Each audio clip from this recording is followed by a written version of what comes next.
శాంతిమతి సరయూ నది తీరమున మృగయాయాసమున ఇంచుక విశ్రమించవచ్చును కదా అని మున్యాశ్రమంలో చేరికరు. అచ్చట ఓంప్రదముగా వశిష్ఠ మహాముని కానుపిప్ప వినంబునుడై నమస్కరించి వినుదిరిగి చూతును కదా విశ్వామిత్రుని దర్శన భాగ్యం అభ్యర్థి వినమ్రుడనై నమస్కరించి తిరిగి అయ్యది ప్రళయమో విలయమో చెప్పలేదు. ఆ కౌశికుడు రోషాయిత నేత్రుడై తానవమానమంది రెట్లు భావించి తన కోపాగ్యంలో నన్ను భస్మము చేయకుండా విశ్వామిత్రుడినే కాక్తుడాయి.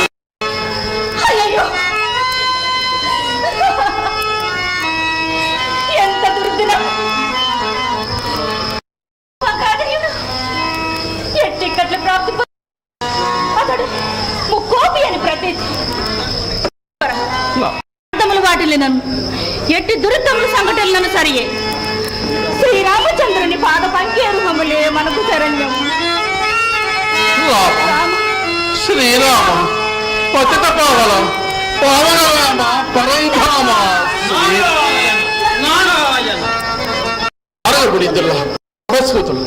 దయచేయుడు దయచేయుడు. మహాన్ నిరాశ సాగరమున దరిగానికి ఈదులాడుచున్న నాకు మీ ఆశీర్వచనమే ఆశాజ్యోతి ఎగుచున్నది. ఆశ నిరాశ ఎట్లునను కాగల కారణార్థము కాదన జాలము కదా. ఏయాతి ప్రస్తుతము నీ పరిస్థితి కడు ఎన్ని రామభజనులు చేసిననేమి, ఎన్ని స్వామి విశ్వాసములు ప్రకటించిననేమి. అదేమి నారదా, రామనామ సంకీర్తన నా పాప పరిహారమే గాని పాపమున్నదా స్వామి? విధివశమున ఆ రాముడే పుణ్యపాప వివక్షత. శ్రీరామనామము ప్రయోజనకారి అవునా?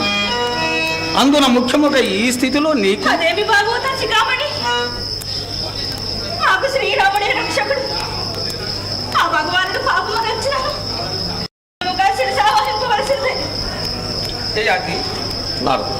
విశ్వామిత్రుడు ఆగ్రహించిన తక్షణమే ముందుగా నీవు శ్రీరాముని ఎలా దర్శింపలేదు?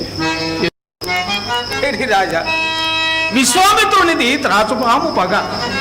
పట్టుబట్టెన గిట్టెన దాకా విడవడు. దూతుడై తన తపస్సు వెంటబగునని ఎంచి నీవు ఆరాధ్య దేవుడైన శ్రీరామచంద్రుని దర్శించి గర్వమున క్రిందు మీదును కాంచలే మనుజనాథుడకండు నన్నవమాన పరిజనను